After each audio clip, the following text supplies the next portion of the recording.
লিটন দাসের অধিনায়কত্ব নিয়ে সাম্প্রতিক সময়ে আলোচনা বেশ গুরুত্ব পেয়েছে।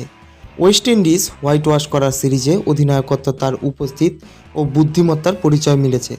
কুচকির চোটের কারণে নাজিমুল হাসান শান্ত অনুপস্থিত থাকায় টি-20 দলের ভার দেওয়া হয় লিটনকে।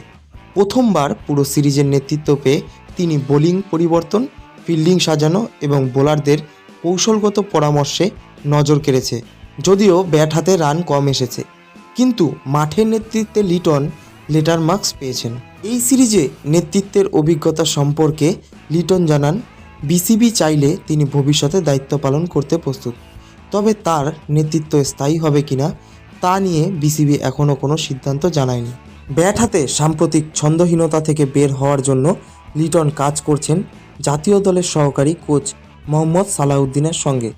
তার বিশ্বাস, শিগগিরই তিনি এই খারাপ সময় কাটিয়ে উঠবেন।